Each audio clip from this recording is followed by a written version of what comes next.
So this gets to one of the things that Guattari says that what he wants to get away from is the idea of interpretation. So within psychoanalysis, or if you like, within Deleuze-Guattari's critique of psychoanalysis, interpretation has a very precise meaning. It's important to do this because, to specify this, because it's not the case that they don't allow for us to make interpretation. Rather, there's a particular kind of interpretation that they don't want us to do. So the kind of interpretation that they mean when they say psychoanalysis is problematic because it does interpretation is the interpretation which says that every image, every symbol, every sign is always the sign of something that is described. Okay, so that every element of the dream in psychoanalysis can be traced back to the parents. Okay. If you think about what Freud's invention was, in a sense what Freud did was he solved the problem of interpreting every dream no matter what, because for him every dream is always already a playing out of the equal story. So all you had to do was to try to figure out, well, this giraffe must, stand for the father, this must stand for the mother, and thus you have solved it. So as an interpretive key, brilliant. You can interpret anything that you encounter because, in effect, you always already know what it's going to mean. Okay? So interpretation, if we understand it as that, that's what Deleuze-Guattari want to throw out.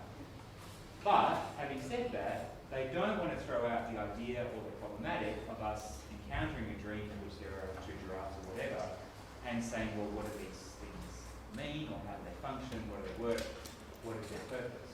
Okay, so when they talk about the idea of this being a kind of becoming animal or whatever, that is already a kind of interpretation. Okay? It's already trying to say that there is a function here that we have to try to understand. Okay?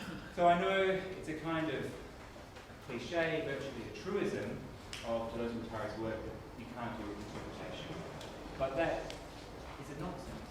Okay? Otherwise, what the hell would they be doing if they weren't analysing, looking at the world around them, looking at dreams, looking at symptoms, looking at films or whatever, and trying to extract something from that? That is a form of interpretation, however you want to describe it.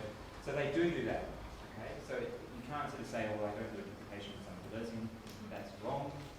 I don't do psychoanalytic interpretation because I'm Deleuzean, which is okay. But nonetheless, you are still faced with the question of, well, what do these texts mean? Okay.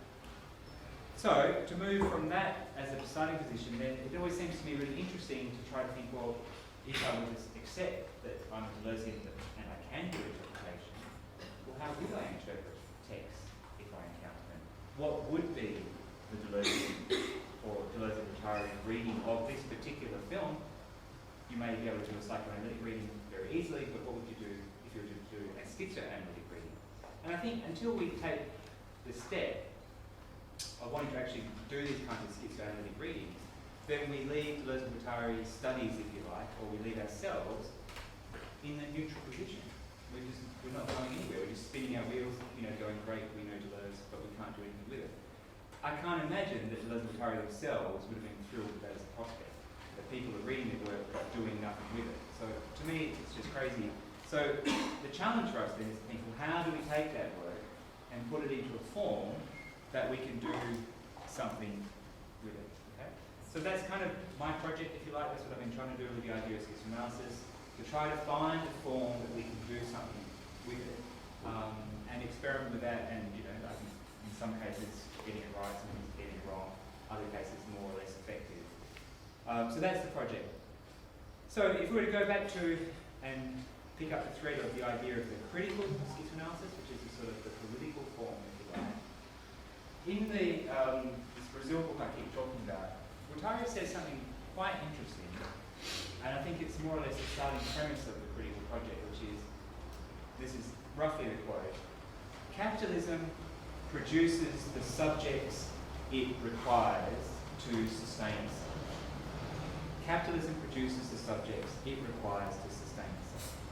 Now, an incredible kind of hypothesis, if you like, to sort of think we are in the realm of capitalism, though we ourselves, the subjects that we are a product of the system.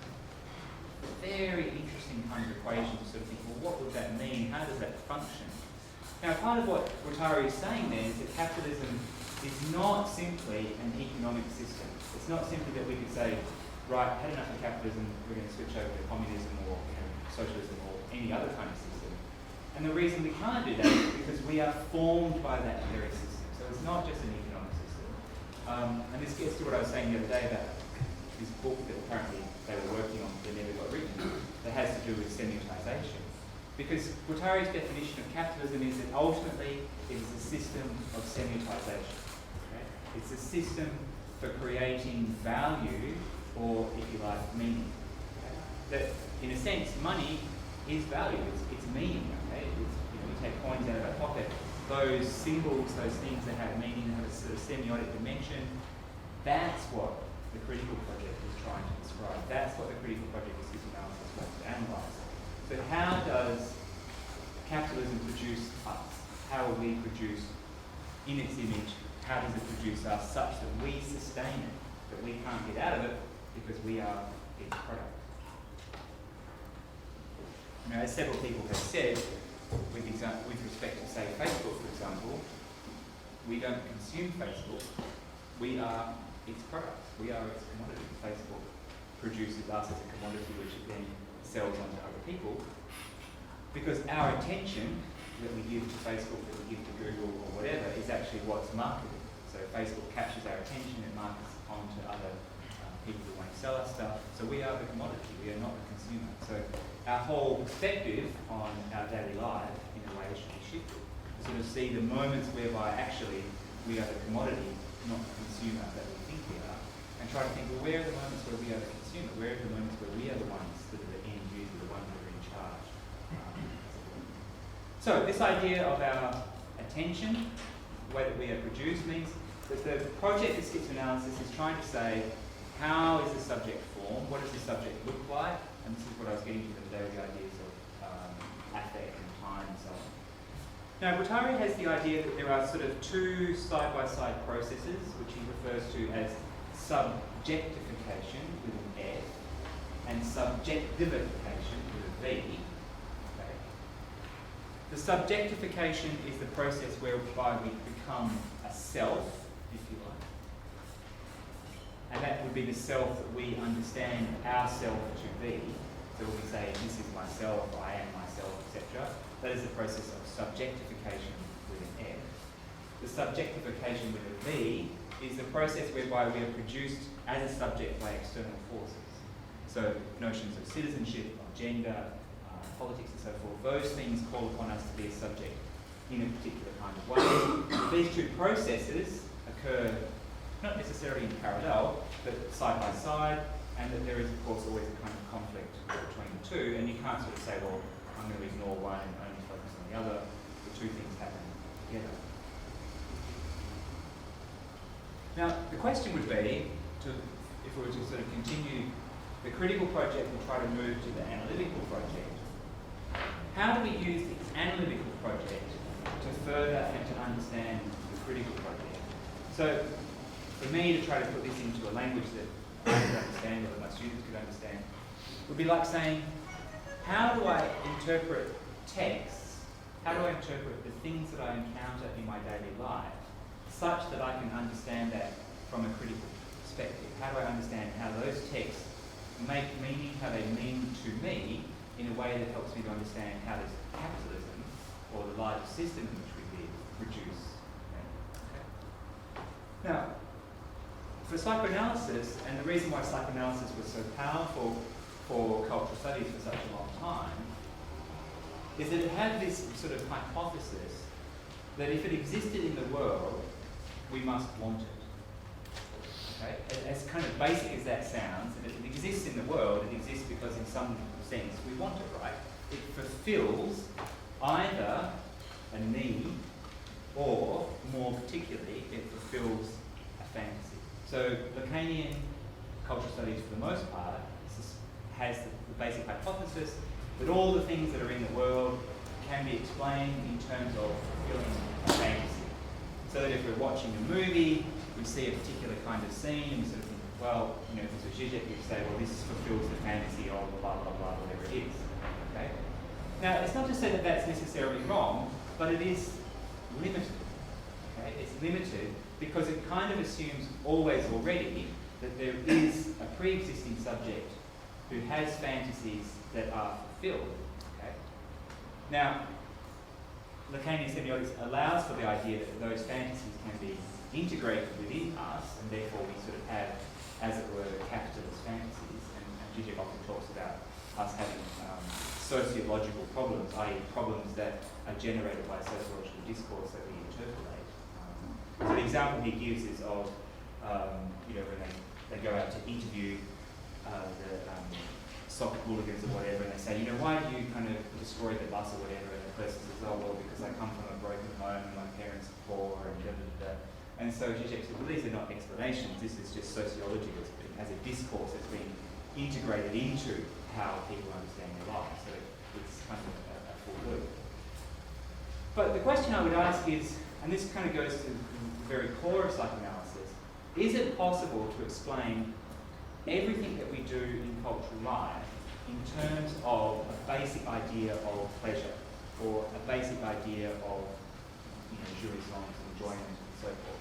Is everything that we do solely for the purpose that somehow it fulfills a fantasy or a need that we can articulate? I watched this movie because, you know, I watched Buffy because I really want to be a vampire slayer. Or, you know, I watch Buffy because it fulfills my, you know, secret longing to express myself or whatever. Is that the only way by which we can explain things? Does that give us a complicated enough vocabulary and also conceptual apparatus to understand the world around us? So my short answer to that is no. The longer answer is, well, what are the things that are missing from that? And I think what's missing from that is it doesn't tell us, as it were, where those desires, where those fantasies come from, or why those things would be pleasurable. Why does that work for us at this point in time? And in what way is it working?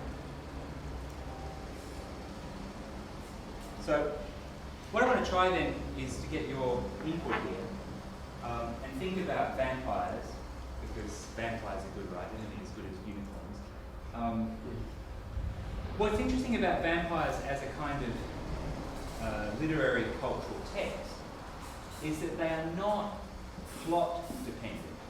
Okay, so most forms of genre studies focus on the plot. Okay, so in a Western, you have the good guy who kind of rolls into town, there's a situation, he solves a situation, he moves on. In the romance genre, you know, boy meets girl, boy annoys girl, she hates him, and then the various things happen, and then lo and behold, she discovers he actually really was the one that she wanted all her life, and they live happily ever after. And it doesn't matter if you change the, you know, the sexuality either, because there are, you know, lesbian versions of this exactly the same narrative. Girl meets girl, girl pisses girl off, lo and behold, they end up together, whatever. So the plot drives everything. When you move to something like vampires, it's quite different, because now the plot can be that. You can have a romantic version of vampire stories, you can have a Western version of vampire stories. The plot no longer matters. But what matters now are the elements. Okay? And so these things I want to suggest are machining. The machining elements are the things that mesh together and work in particular kinds of ways. And what's interesting is that they endure over time.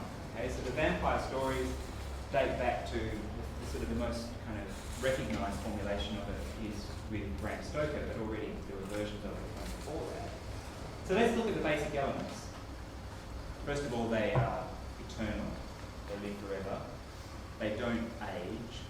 They drink blood, usually human blood, but you know, in the Twilight version you'll see vampires, they drink animal blood or something. The other one that is interesting is that they used to just burst into flames in the sun. But again, Twilight angels, they don't do that. They sparkle, which I feel is a serious distortion of the formula. We can argue about that later. I don't know about the whole sparkly vampire thing. It's problematic for me. They can't enter a house without being invited. Very crucial part of the formula. So they can only come in if they're invited in, and that's seems to be true. It's one of the unalterable rules of vampire stories. In some cases, they're almost always stronger, although in the Swedish version, let the right one in, they are not, which is quite interesting because it's a child, and so the child vampire, she is not strong enough to actually kind of kill anybody, and therefore she grows terribly weak. And so it's quite a pathetic story. It's the kind of modification of the formula. In some cases, they can fly, and but that again doesn't seem to be part of the formula. So the crucial things are that they drink blood, usually kill people, they have to be invited in, they live forever, all of those things. So why, the question then for you is, why that? Why does this work? How come this story can be recycled over and over and over and over again? You can mess with this formula in all kinds of ways and still keep the basic thing. The other part about it, which is crucial, I suppose, is the transformation part of the narrative. That you get infected. So there's various permutations of it, like the film with David Bowie and Catherine Deneuve. It's kind of narrated as it was made at the sort of peak of the AIDS phenomenon. So it's structured as an infection. So it's one of the other ways in which the story is utilised to think about notions of infection and contagion and so forth. So Bram Stoker's Dracula, one made by Francis Ford Coppola, again was a kind of infection narrative. So why this story? Why is it so powerful? How come this story can be recycled? What are the elements of the story that are machinic, and in what ways are they machinic? So does it fulfill a fantasy? Maybe. But the point is that we don't have to discount the idea that it fulfills a fantasy to reject it from a Deleuzean point of view. Deleuze and Guattari are quite happy for us to have fantasy incorporated into how the analysis works, so long as that we recognise that fantasy is machining, okay? That the fantasies are produced. So another way of saying this would be, why is that fantasy produced? How does that fantasy enter into daily life? And I think that's where the critical project and the analytical project cross over, because in a sense what Guattari is suggesting is that capitalism, the machine if you like, produces these fantasies. We buy into them, and insofar as we do buy into them, we stay part of that system. We perpetuate the system. Now, I don't want this to sound like bad critical theory going back to the bad old days of Marxism, whereby this is we're all being duped by the system. I'm not saying that at all. Rather, what I'm saying is that this system of sedimentization is something that we are part of. We want it to be this way. We actively produce it this way. The questions that I'm trying to suggest are, why? What about it? What about this set of narratives really works for us? And what I find interesting, I always, when I teach, I usually teach popular culture, I teach pop fiction in particular, really fascinated by genre fiction. So for example, Mills and Boon, at the peak, Mills and Boon novels sold 400 million novels a year. If you subscribe to Mills and Boon, you got delivered to your house 16 novels a month. With one storyline. I mean, how do you do that? How do you have one storyline, 16 novels a month, and 400 million readers? Incredible. Just incredible. The way they manage it is to vary, they don't vary the story, but they can vary the elements. So location becomes really important. So the stories shift from location to location. So this month it's set in Hawaii, next month the stories are set in Prague or Lisbon or wherever. They can play around with the elements a little bit in terms of the man is older or younger, the woman might be single or married or whatever. So they can play around with the elements, but the same story plays out over and over again. Now, the sort of early psychoanalytic readings of this particular narrative have kind of gone in two different directions. The dominant direction was to see this as being, it's often described as a female revenge story, because when the woman meets the man, he's always invariably wealthy and invariably arrogant. So the prototype is Pride and Prejudice, right? So Pride and Prejudice is the prototype. She meets him, he's an arrogant person. He has to change in order to be acceptable for her to marry him. So therefore it's often seen as a female revenge fantasy because the man has to change to become more like the man she wants him to be. So that's one version of it. The other version of it is that it's kind of female slavery narrative because the woman meets a guy who's an absolute prick to start with and must somehow figure out how she can manage to be with him, so she changes to be with him. But either way, is that the only reason why these stories are popular? Does it just fulfill a fantasy about thinking about marriage? Is that the only thing that's going on? And I think that that's the problem, right? That there is so much more there, even if it's the same story over and over again. What is going on? What are these other elements? Okay? And that's kind of what I want to get at. So I'll give you a different example. I have a teenage daughter. Well, she's not quite a teenager. She's 12 and 11 months and 3 days. Counting down. Going to be a teenager shortly. But she's already kind of entered that moment, which I vaguely recall having gone through myself, of being deeply fascinated by popular music. Like she listens to Taylor Swift and stuff that I can really recognise. But it's important to her in a way that it has really stopped being important to me for a long time. But why? What is it about pop music when you're a 13-year-old girl or 30-year-old boy or whatever? What is it about pop music that makes it so significant?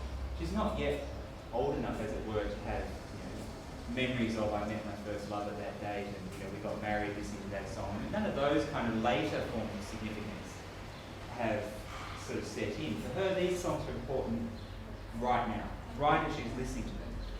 So what do? Now, one of the things that Guattari seems to suggest happens with popular fiction, with popular music and so forth, is that each of these songs, each of these stories, these films and so forth, contain within them assemblages. They contain within them structures that we use to model, to integrate, to think about our life. They make sense of our life by providing models. Okay? So this is the idea of meta-modeling. What Guattari is saying is that every aspect of life can be thought of as contained in a model, and that we should meta-model, try to find the model, find the things that hold it together, and see how that works. So one of the things that I want to say about popular music is that it contains scenarios, ways of thinking about relationships, ways of thinking about how you might deal with friends, deal with potential boyfriends, girlfriends, whatever, potential new intimate connections.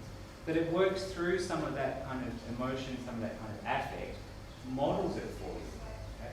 And it's integration of those models, a kind of working through a reaction to those models. And I don't think psychoanalysis gives us a complex enough way of trying to map that out, in part because it keeps wanting to return us to a single point of origin.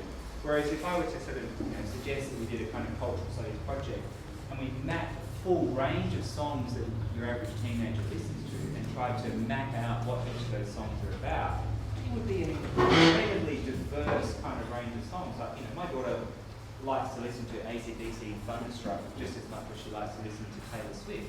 But there's no way you could say that those two songs are somehow identical, that there is a point at which they converge, because they just don't. Okay? So that's the wrong way to go about it. Rather, we have to sort of see what are the different kinds of models, where is that, and this is where Deleuze and Guattari often talk about the idea of the playing of planes. But there is some deep point at which these things do converge, but it's not at the surface. There is a kind of, we need a model of this and a model of that, and then we need a model of those two models and a model of blah, blah, blah. And that's where the idea of meta-modeling comes into it. So we've got to look for the plane of planes. So the analytic project is, how do we construct the model of these cultural items, like the song, the vampire stories, whatever? How do we construct the model of it? What are the crucial elements? And the critical project is to ask, well, why do these elements work now? And in what way do they work? How are they constructing us as individuals, as subjects? How are they constructing our culture? Okay. Now, the other way to come about to look at this project, how do you work out the model of something? Deleuze and Guattari often talk about kind of a process which, in old philosophical terms, we would simply say is like Occam's, to apply Occam's razor. But it's about saying, what are the essential elements? What are the elements that we can take away and keep the story alive? What are the elements that we can't take away without the story collapsing? So the machinic dimension to it. So with a vampire, vampires that don't suck blood aren't really vampires. Vampires that don't live forever aren't really vampires. Vampires that sparkle, in my view, not really vampires, but apparently that's acceptable to teenage girls. So these models, what are the machine dimensions of it? Okay, so what Buchanan is trying to say is you have to find the elements that are functional, the elements that make it work. But they also talk a lot about this idea of a line of separation, or what they call sometimes the machining edge or the cutting edge of deterritorialization. And effectively that means saying, what are the limits? If I was to take this vampire story, how far can I stretch it before it snaps, before it stops being a vampire story and becomes something else? So as a kind of analytic project, one of the things that you can do is to take any kind of text and sort of ask yourself, well, how far can I stretch this text before it stops being that? How far can I take the Taylor Swift song and stretch it before it becomes AC/DC? What are the elements that have to change to get from one to the other? Okay? And what's interesting is in many cases it's not as far as you think. Like, Taylor Swift becomes AC/DC if you add a driving guitar, you add a heavier beat. It's not so different. These things are much closer than you might initially think.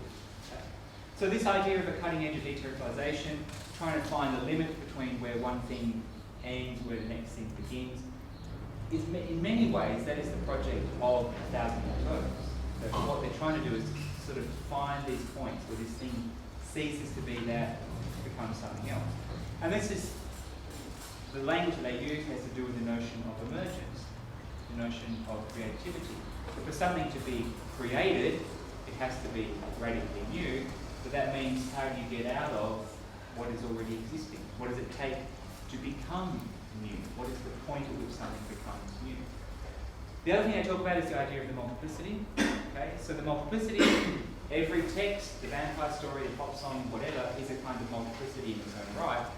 If you change any element, they say, every shift is paradigmatic. It's no longer the same thing. You can't simply add elements without it being changed. The question is, how many elements can you add? What happens to this particular kind of process? But you still haven't answered my question. Vampires? Am I the only one who likes vampires? I'm sure not. I'm sure there's many a closet vampire fan. Come on, hands up. You like vampires? That's what I'm talking about. So, why are vampires? Why vampires now? If you go back over the last, how long was it now since Buffy? We'll take that as a starting point of mainstream vampirism. You've got Buffy and then you've got Twilight. Why vampires now? And why they're so good? So you've got, one I really like is Vampire Diaries. Vampire Diaries is great because it's made by the same people who made Dawson's Creek. I just love that. You've got Dawson's Creek and vampires.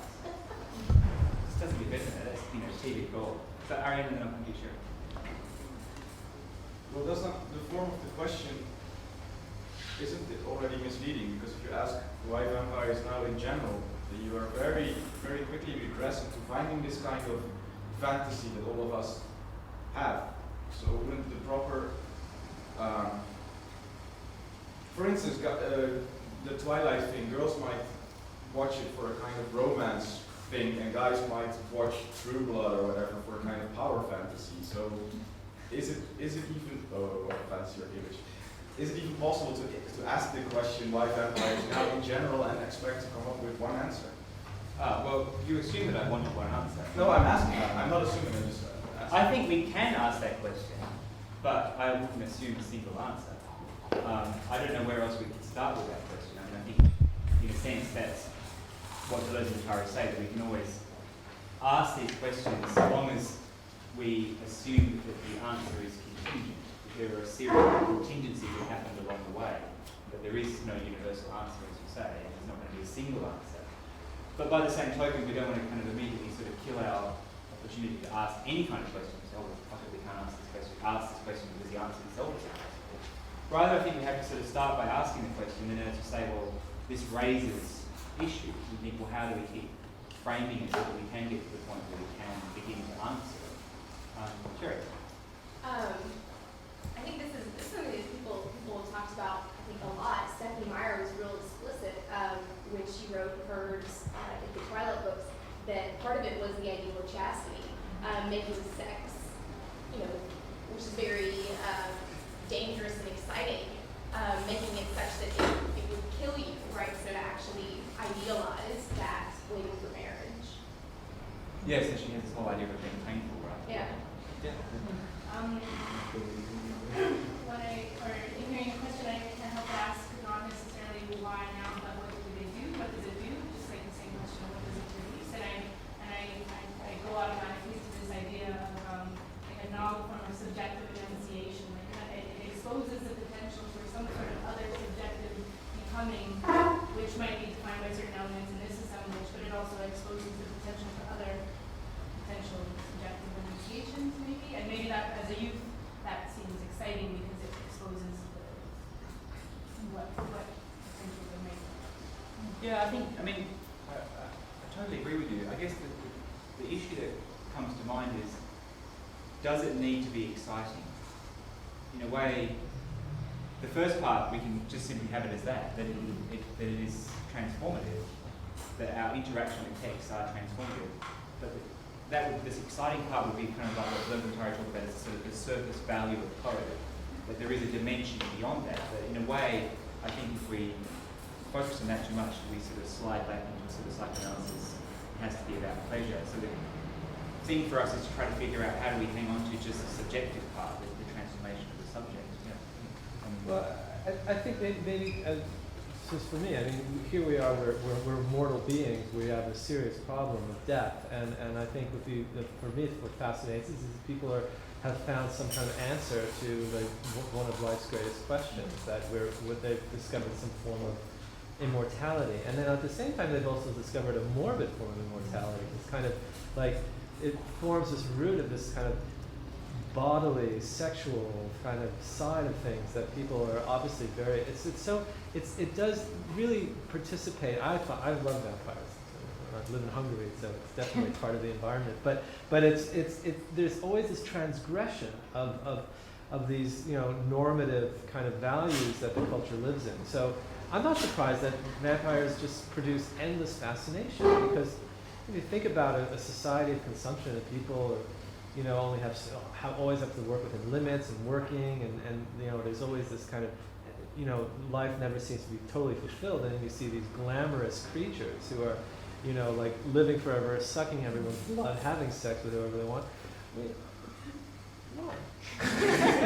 What's not to like? Yeah, But maybe the glamour part, maybe that is an element. Maybe that's not simply incidental. That is part of the machine dimension of it. There is a kind of commodity part of it. Vampires are usually, as you say, they're usually well dressed, they usually have money, often aristocratic, but there is a kind of class dimension to vampirism that we haven't necessarily factored into our initial model. Maybe that's an important dimension. So I have two things. One is an idea of one way that they function in culture, and the other is kind of a little bit of a pushback. So maybe take one idea of how this way functions in culture. I think of True Blood, and I think we have these different sort of species, not just one vampire, but we have vampires which have these different sort of powers, kind of a similar thing of like the genesis and political relevance of like the X-Men.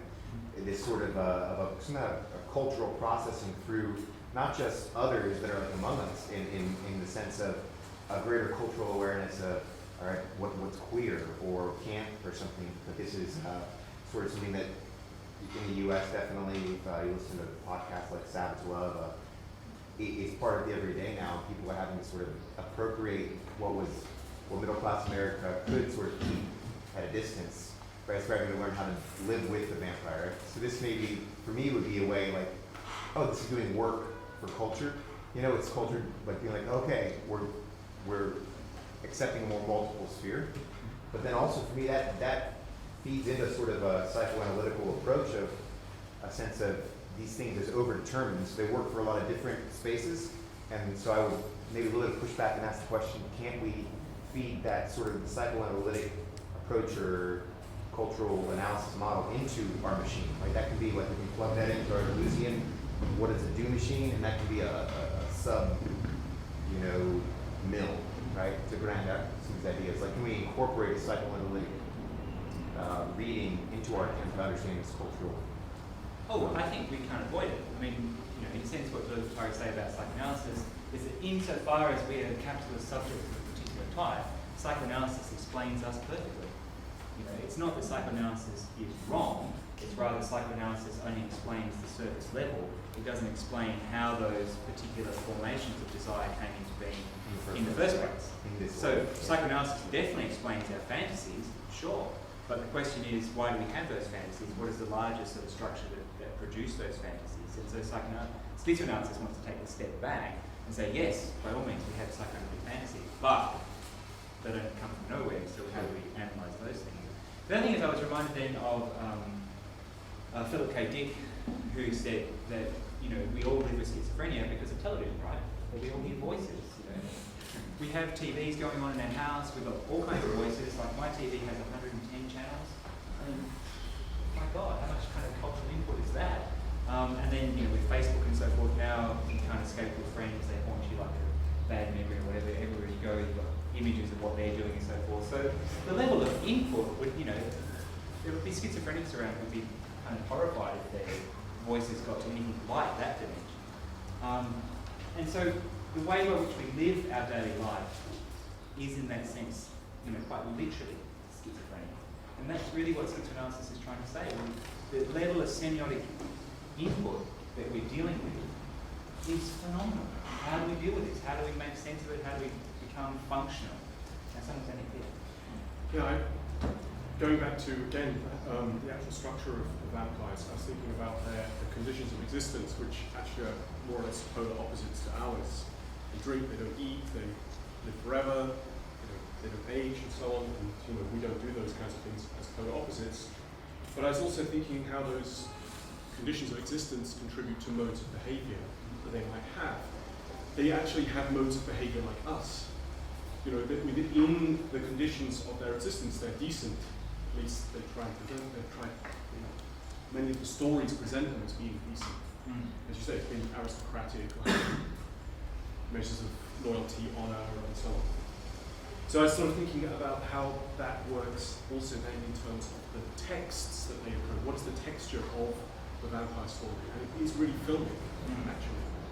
It first occurs as a novel, but then it's quickly translated into film, and we know it as film, really. And even then, Stephanie Meyer books are basically screenplays. So it's a very visual phenomenon, but in the sort of with the filmic kind of narrative, where I don't know, somehow the narrative life of the vampire is condensed down into a 1.5-hour experience for us. Yeah. And that's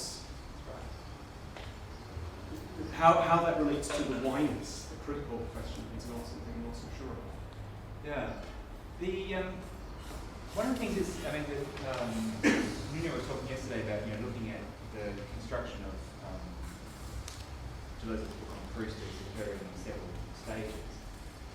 It's interesting to look at the Kafka book because that is between Anti-Oedipus and Without Plateaus.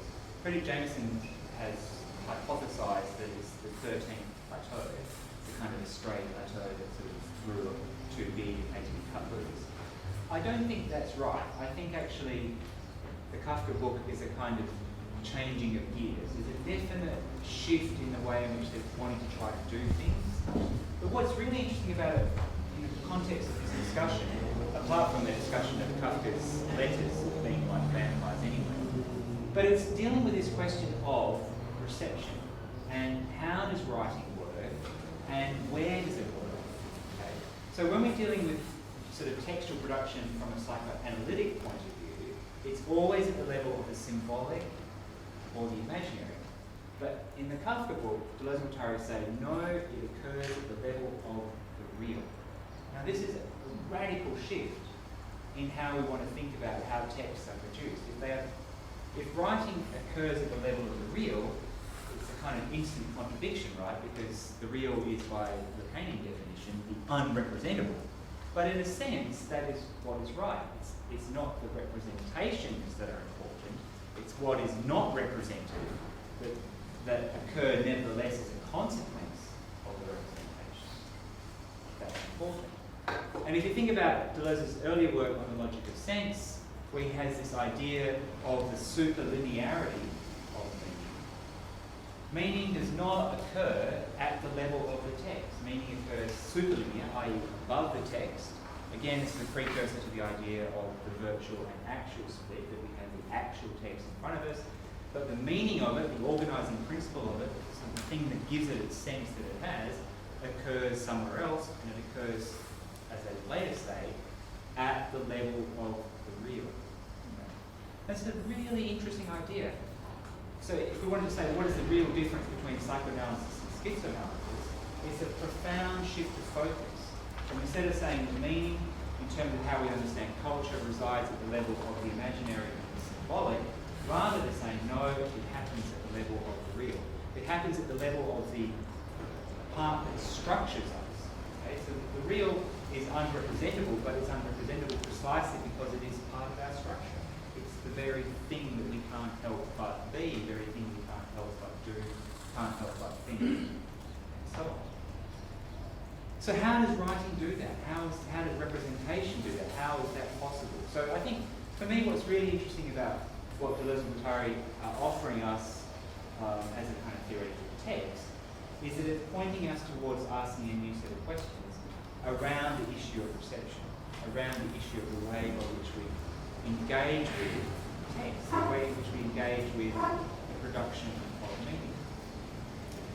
So from that point of view, one of the most interesting chapters in A Thousand Plateaus, and I think the most underrated chapter, but for me, one of the most important, is the chapter on the regime of signs.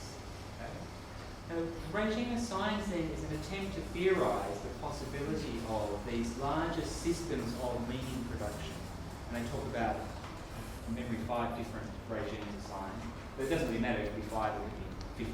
The point is that there are structures, there are systems of meaning production, systems of semiotization that exist, okay? And that in our daily life we would interact with several of them, but that it is analytically possible to identify these systems and begin to spell out the rules of that system.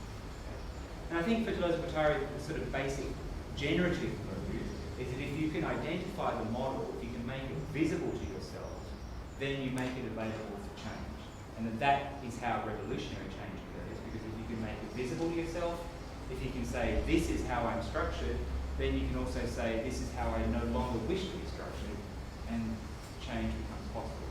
So the 3 dimensions, if you like, of schizoanalysis, the generative, the critical, and the analytical, constantly interweaving, and it kind of depends on where you are. Okay. So if we go to the other question, to do with emergence and creativity and so forth, then the creative line, if you like, comes into being when you're able to identify the models and think, well, how do I jam up the gears of this model? How do I have the vampire story that is no longer the vampire story, that's no longer playing out the same set of meanings as the previous one?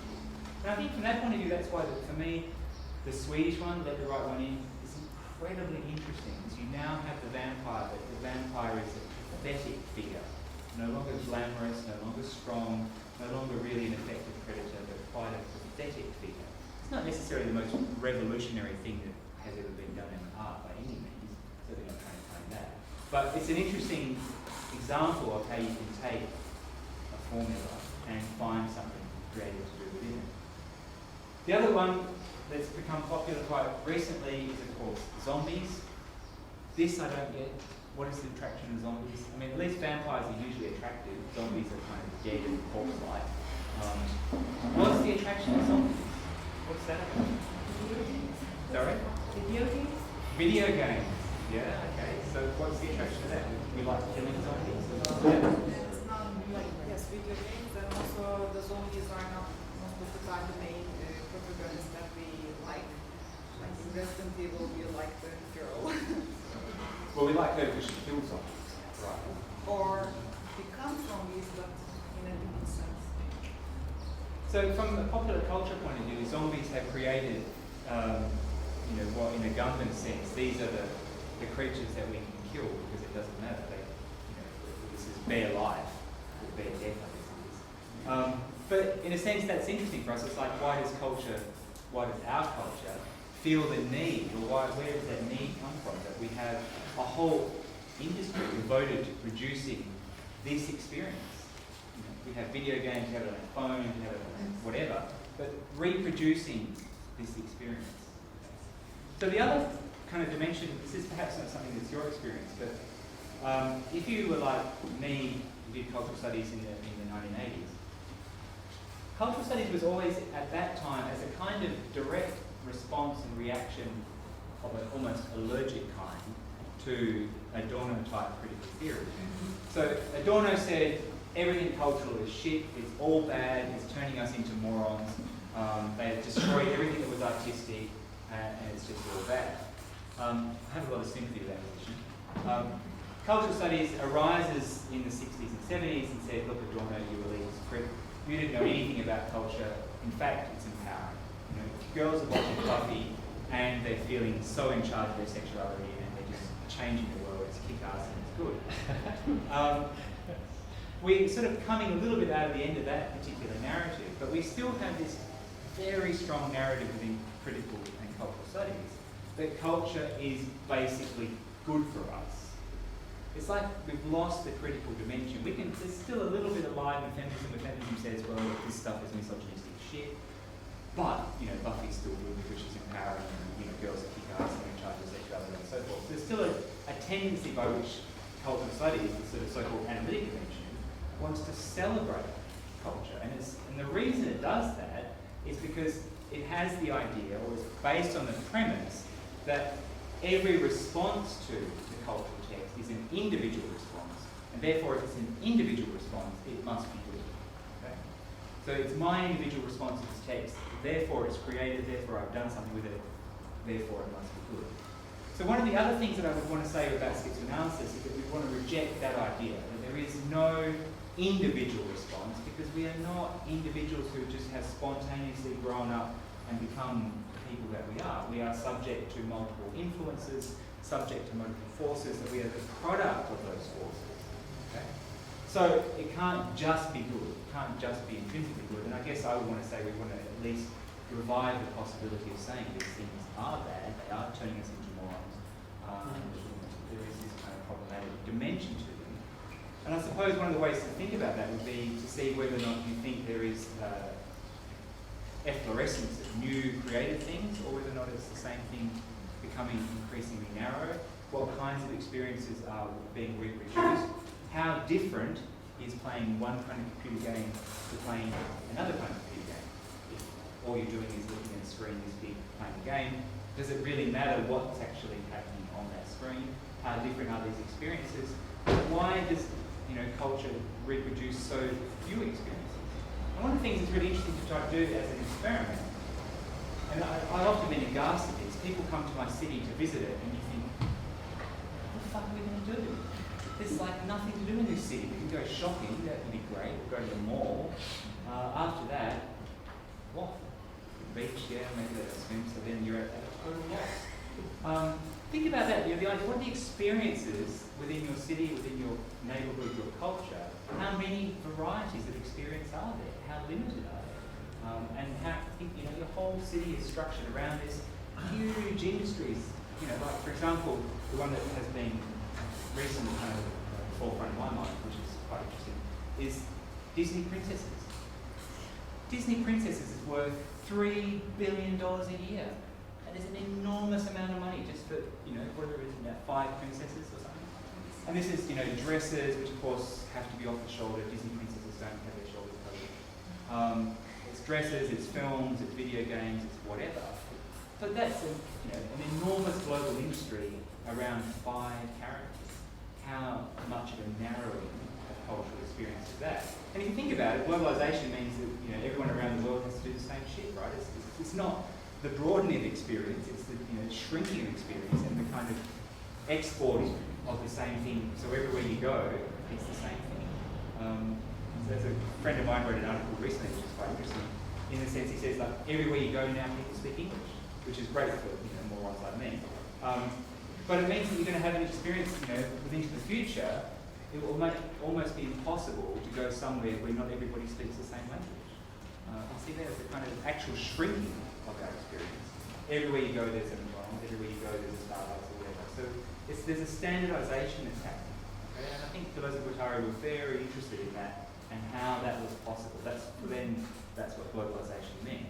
It meant a standardization of particular kinds of experience, not just commodities. Those commodities represent experiences. The idea that no matter where I go in the world, I've got to be able to eat exactly the same kind of hamburger. It's an experiential question. It has to do with affects and so forth. That's what schizoanalysis is trying to do if you look at it as a critical project. Okay, well, it's nearly 4 o'clock. I've got a couple of questions. I'll try and take questions if you like, otherwise we can take a break. Any questions? I'll just, yeah, it was just, so when you started with vampire fiction or genre fiction in general, I immediately thought, I guess I'm sympathetic to Adorno. I'm actually one of those people who still thinks Adorno's pretty good. Because I think that I was thinking of, I don't know, Mills, what kind of novels were they? Are they like Harlequin romance novels? Right, Mills and Boon is the British version okay. of that. So Janice Radway wrote the book, The Reading of Romance, Yep. which I think is still a brilliant argument, where she says basically these romances for women, they edibilize women and they get them accustomed to the patriarchy. And I mean, I know it sounds like an old-fashioned feminist argument, but it soothes women to potential male aggression and also feminizes them. And I think that's a really strong argument, and it can be connected to the statement you made at the beginning, which is that capitalism produces the subjects it needs. Anti-Oedipus, they produce Oedipalized subjects. And so I think it's really interesting maybe to, in genre fiction in general, like I work on sometimes on detective fiction, kind of reinforcing the cogito, like the knowing subject, the center, and then to bring in the Kafka book and what they're doing with writing. Kafka's process of writing is so different from most capitalistic genre fiction. It's like producing. That's where I understand the diagram from. Okay. It's like writing for Kafka is the diagram.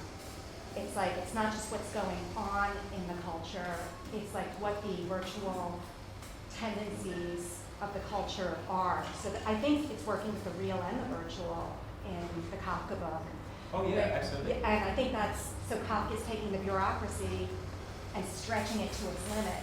Yep. And that's to me where it becomes really exciting, like to think what some literature can do, or culture, and what other culture like kills us, and then work like Kafka opens up possibility. And so, like, I guess where I'm kind of lingering with the genre fiction, vampires is, does it edibilize, or does it diagrammatize? And Yeah. like that's almost where I'm kind of taking your question. Right. No, that's exactly right. I mean, what Deleuze and Guattari say in Anti-Oedipus effectively is that the answer to this question is, how does capitalism produce a subject it needs? The answer is Oedipus. That we are Oedipalized. What they're saying is not what Freud thought, which is that we are intrinsically having to work through Oedipal processes. Rather, they're saying this Oedipal narrative is out there and it's an abstract machine within our culture, and we are buying into it. And insofar as we buy into it, then we end up being these kinds of subjects. And we buy into it because this type of machine produces effects that reinforce it. So the notion of guilt, for example, and so I have some friends who work on the idea of there's a kind of a cult phenomenon known as slut shaming. So this is the idea of women being shamed for their sexuality. But these are effects of the machine that reinforce this particular structure of the subject. So that's really what Anti-Oedipus is trying to say, and that's the sort of short version of the convoluted argument. But what they then want to try to show anthropologically is how did this particular structure become embedded? What is its purpose? Why do we need it? So I think these are not mutually exclusive. I mean, the Oedipal structure, if you like, is a diagram. it is a diagram, and it's one that we are kind of still stuck within its tracks. The question is, how do we get outside of it? I think what we're seeing with popular fiction now is that that diagram is able to have near infinite permutations, and some of them are even beginning to kind of move away from that, but the structure, the idea of sort of staying tied to a model of capitalism remains strong. So that, in a sense, the most extreme form of this argument would be we will become de-Oedipalized and will still be capitalist. And that's the kind of answer, if you like, of 1,000 Plateaus of the axiomatic. That yes, the rules will become arbitrary, it won't matter, we will still be capitalist. Yeah. And that's what I wonder is just, I guess, to invoke an Adornian distinction between form and content. And if capitalism is producing the subjects that it requires, where is resistance possible? And you're asking about, sorry if this is a little roving, but you're asking about, the distinctions or what's the deal with the zombie experience or what's the deal with vampires. And I'm finding all these examples as, which was already kind of noted, that we're encountering these in very similar spaces on the screens. What is the differentiation of the content matter if, formally or processually or experientially, this is a very similar kind of experience? Does the dream of resistance of capitalism become only a dream manufactured of capitalism itself? So all of these things are questions that I guess I'm wondering about how to, is it possible through like the consumption, and I know that your work very much deals with like the consumption of Hollywood or mass culture, culture industry, maybe radicalizing culture industry itself. How is that possible though, given particularly if you want to dispense with a psychoanalytic attunement to the significance of the richness of content in these imaginary and symbolic structures. If we're going to dispense with that in favor of a kind of valorization of the total incomprehensibility of the real, it seems also then that we lose the power of resistance that sometimes a differentiated content allows for us in an inundated capitalism frame as capital subjects. Don't know if that makes sense at all, but It's a difficult question, and Deleuze and Guattari don't really have much interest in resistance. It's not a concept that they talk about very much, because what would it actually mean? And they are sort of stuck with it. They sort of say, well, reform doesn't really work either, because what would we do? Revolution is no good because they're not interested in killing people. They come back to reform from time to time, particularly Guattari. He has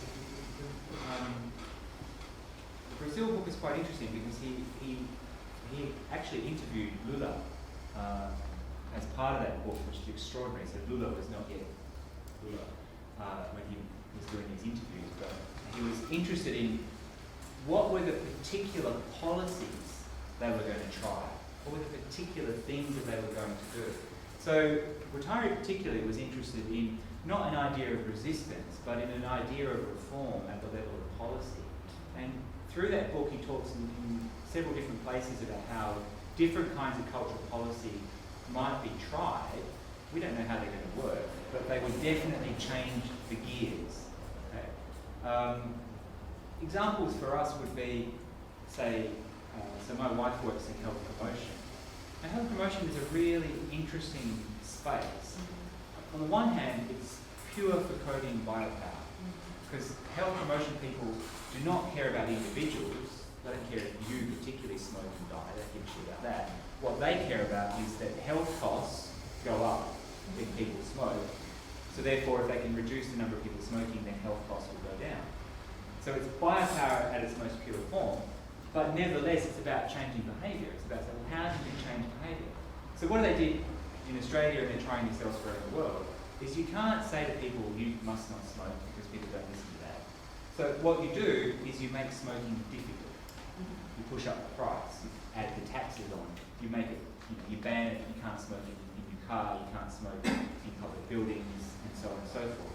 So you try to change the structures of the behaviour and eventually hope the behaviour will change. And in Australia, those things that it has, smoking rates have gone down. Although interestingly, now they're saying that health promotion people have a whole new problem because nobody had landlines anymore. So in the old days, in order to figure out what your smoking rates were, you did a random sample, you phoned up 1,000 people. But who the fuck has a landline anymore? Only old people. So if you want to find out what kids are doing, no point. You can phone a landline. I don't even know what my landline number is. That's me saying I'm young, by the way.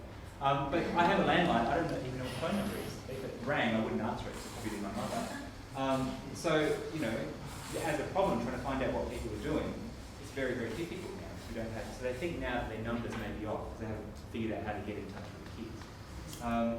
So health promotion is a very interesting example of how do we change behaviour. So I think for Guattari, it wouldn't be resistance, it would be reform.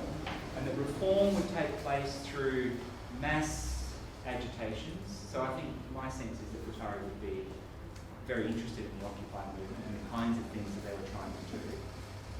One of the arguments that I have made about Occupy is that Occupy, in its formation in New York particularly, it introduced into conversation phrases and ideas and problematics that didn't exist before or hadn't really been thought about. For people to start saying, we're the 99%, shit, how'd that happen? Or, as is actually more true, we're the 99.9%.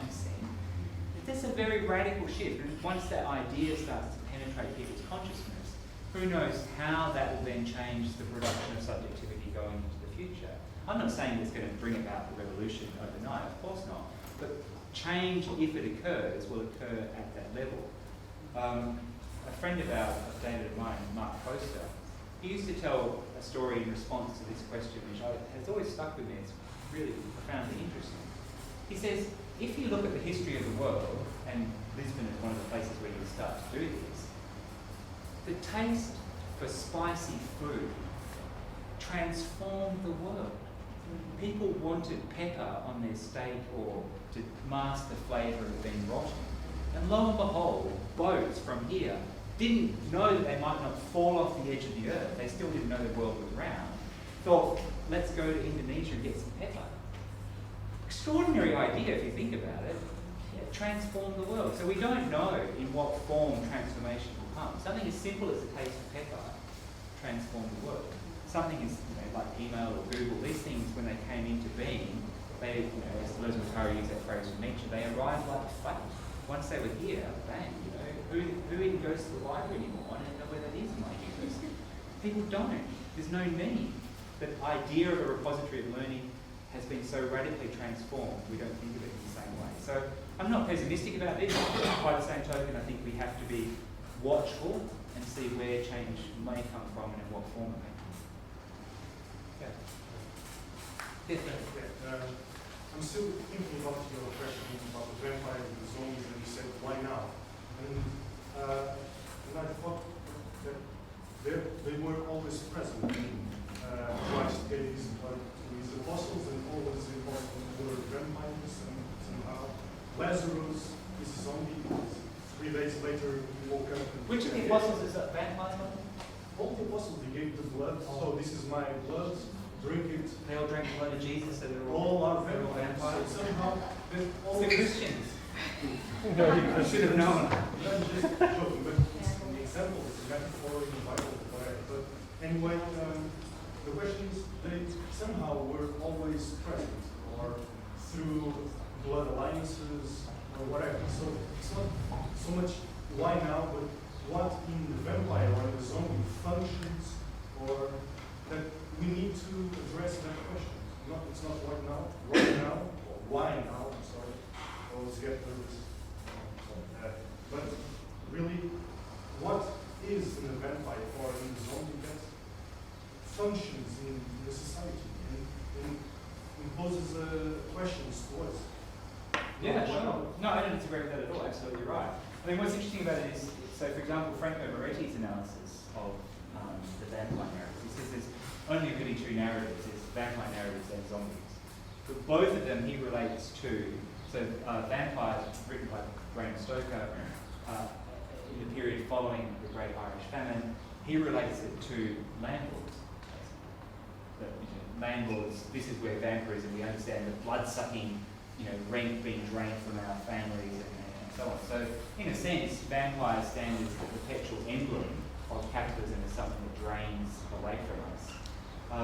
So it's an interesting way of thinking about the semiotization of that experience. So that may be one possible way of thinking about it. But for me, what is problematic about this analysis, I don't disagree with it, but is that why the majority of people watch True Blood? Is that what they get out of watching Vampire Diaries and so on? Since the people who watch Vampire Diaries, 15-year-olds and me, they don't pay rent, right? So they're not sort of seeing it in quite the same way. So I think it becomes more difficult for us. We can't have these kind of global ways of analysing. We have to, as you say, find the machinic dimensions of it, but then sort of see how it plays out in a variety of contexts and in a variety of ways. Yeah.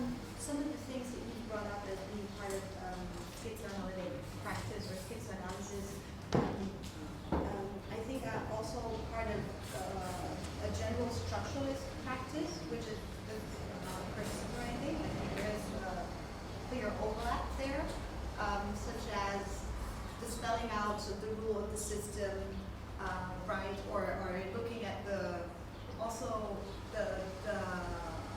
minimum conditions for meaning, right, the minimal difference, things like that, very, very structuralist. And I think that is the case, more than people like to think, that schizoanalytic practice is in a way a structuralist practice also. But then, of course, you have to ask what is the big point of divergence there? And basically that is my question, and I have an idea, because of course, Deleuze and Guattari cannot, and they say this in the chapters on linguistics more explicitly, this idea of the long and the parole, the artificial split, and then you only work with the long, so with the abstract system, right? They of course what's immensely important to them is the notion of parole and what is actually being uttered, hence the whole idea of pragmatics, being the most important part of linguistics. I think I would give a slightly different answer. The problem, and the reason why it's not structuralist per se, is that they don't start from the premise that long and parole can explain everything. That everything is like a language, or that language is like that. So, I mean, they reject the idea that language is like that. Yeah. But they do take from the onset those forms of content, forms of expression. So they do use a linguistic model, but their argument is that that model does not derive from language, rather that model explains language. So yes, we can say, if we're a Wittgensteinian, there is a family resemblance, but we cannot say it's structuralist in that precise sense, because it doesn't start from a binary model. Rather, their position is there is this model that can be used to explain language, and we can modify it to explain other things. But absolutely, there is this interest in developing models, and saying there is a model that can be used as our way of kind of putting the key in the door to understand this thing and to see how it works. Okay, well listen folks, I guess afternoon tea is served, so thank you.